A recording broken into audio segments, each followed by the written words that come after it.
예, 경기도 화성을이 지역구시죠. 더불어민주당 이원욱 의원이 그 얼마 그 저희가 한번 전해드린 적이 있어요. 선거 국민한테 이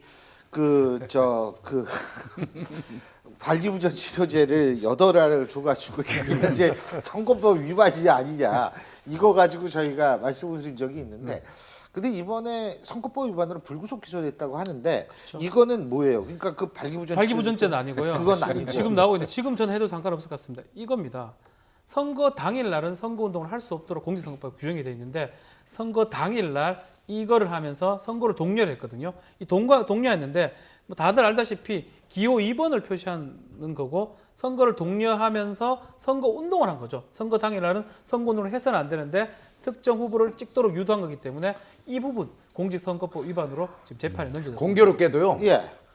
옷이라도 다른 거 입으셔서 차라리 빨간 걸 입으시던지 당일날 자기네 당을 상징하는 그 파란 자켓을 입고 이게 이제 뭐 승리의 표시가 될 수도 있지만 제가 그 얘기하려고 그랬어요. 예. 이긴다. 경우에 따라서는 2번입니다. 경우에 따라서는 2번이거든요. 예. 기호. 그래서 선거 당일날은 그 선거운동 기간도 이미 종료가 됐고 선거를 참여하라고 독려하는 수준이 아니라고 본 거예요. 이거는 파란 옷을 입고 이렇게 저는 부의자라고 해석하고 싶습니다. 근데 이제 2번으로 표기한 걸로 선거운동한 걸로 본 거예요. 아니 우리가 사진 찍을 때 이러고 찍는 사람도 있고 말이에요. 그런데 근데 사실은 이거 선거 직전에 그 일반 유권자들도 이 절대로 기표장 가서 이런 표시하면 안 된다라고 안 하죠. 홍보를 안 많이 했죠. 했단 말이죠. 네. 근데 제가 보기에는 이분이 선거운동 기간 내내 이제 이러고 다니신 거죠. 그러니까 버릇이 돼가지고. 그날도 습관적으로 이제 이렇게 나온 건데요. 사실은 참모진들이 좀 조언을 해서 그날 당일날은 하다못해 손가락 깁스라도 하고 했더라면 훨씬 더 낫지 않았을까. 진짜 그런 생각이 말씀하셨듯이 들어요. 예. 버릇이 되면 저절로 무의식적으로 이렇게 이렇게 되는 거죠. 무의식적으로. 예, 그렇습니다. 이렇게 하면서 인사할 수 있죠. 이렇게 하기 제 어렵습니다. 생각으로는 그래서 불구속 기소됐습니다만은 이제 의원 본인은 나는 그날 투표하라는 거를 독려한 거지 선거 운동을 한 건 아니라고 이제 소위 해명을 이렇게 하고 있는데 뭐 절반은 이해되는 측면이 있어요. 그래서 제가 보기에는 앞으로 우리나라 선거법도 좀 유연하게 할 필요가 있다고 봐요. 선거법이 뭐냐 하면 그전에 김대중 전 대통령도 그랬습니다만은 돈은 막되 입은 풀도록 돈이라든가 다른 불법성이 강한 것들은 철저하게 막고 못하게 하되 입이라든가 이런 거니까 예를 들어서 다른 사람들이 나서가지고 그날 선거운동하는 거 알겠습니다만 후보 본인이 뭐 이렇게 했다 그래서 뭐 1번 이렇게 했다 그래서 그거를 불법으로 하고 하는 것들은 좀 유연하게 앞으로. 근데 저는요 이분이요 좀 그런 게 뭐냐면 딴 사람들이 그러니까 예를 들면 큰 걸로 뭐 걸리거나 이런 게 아니잖아요. 예? 예를 들면 발기부전 치료제 8알. 예?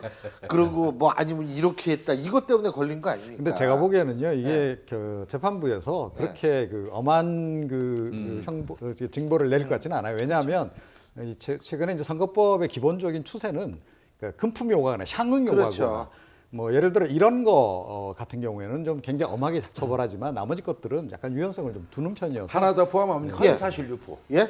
허위사실 허위사실 유포. 유포, 그렇죠. 이거는 상당히 크게 다루고 있고요. 금품 향응하고 선거법상 허위사실 유포 허위사실 이외에 유포죠. 지금 이종훈 박사님 말씀하신 것처럼 이외에는 좀 유연하게 그렇죠. 이렇게 하는 것도 필요합니다. 이게 이제 100만 원이거든요. 뭐 당선 무효 기준이 100만 원이기 때문에 아마 100만 원 넘기는 좀 이거 하나 이 100만 넘기는 조금 그런가. 혹시나 만약 발기부전죄가 그거 참 그거 어떻게 됐어요? 그 무혐의 처분. 무혐의 그거 무혐의 처분. 그게 만약에 그렇죠. 기소가 됐다 그거야. 그러면 조금 달라질 수가 있는데 혼자서 뭐 이래 하신 거에 대해서는 아마 법원에서 아니, 100만 원 뭐, 넘기기는 않지 않을까 생각이 듭니다. 그리고 하나 좀 우스갯소리인데 이제 선거법 그 기소 공소시효가 6개월이잖아요. 6개월. 그렇죠. 10월 이제 4.13 총선이니까 이제 그렇죠. 앞으로 저 얼마 안 남았는데 한 보름 남았죠.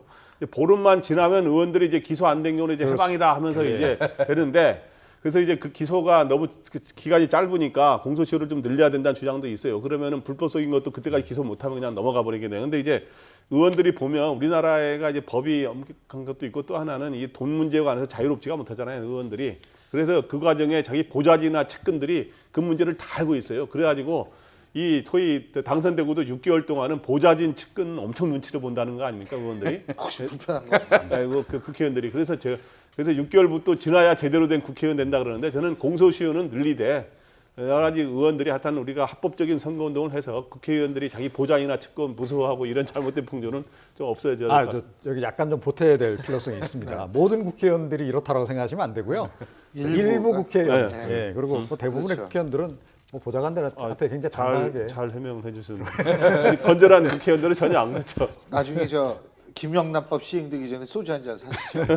근데 중요한 거는 뭐냐면 어쨌든 본인은 발기부전 치료제도 사실 준 적이 없다라고 그러는데 이거 뭐 당연히 그 무혐의가 되고 사실 이게 사실 발기부전 치료제 설령 만에 하나 줬다라고 해도 이게 무슨 그렇게 큰 게 아니잖아요. 8알이라는 게. 왜 줍니까 그러면?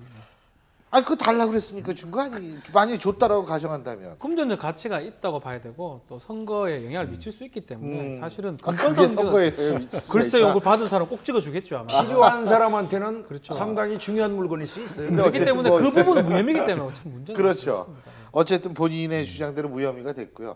근데 진짜 이것도 그 무의식적으로 했을 가능성도 진짜 있는데 말이에요. 좀 예, 애매합니다. 어쨌든 예. 저희가 이런 부분 저희가 또 눈여겨볼 필요는 있을 것 같습니다. 우리는 항상 거의 매년 선거가 있는 나라이기 때문에 이런 부분 한번 눈여겨볼 필요가 있을 것 같습니다.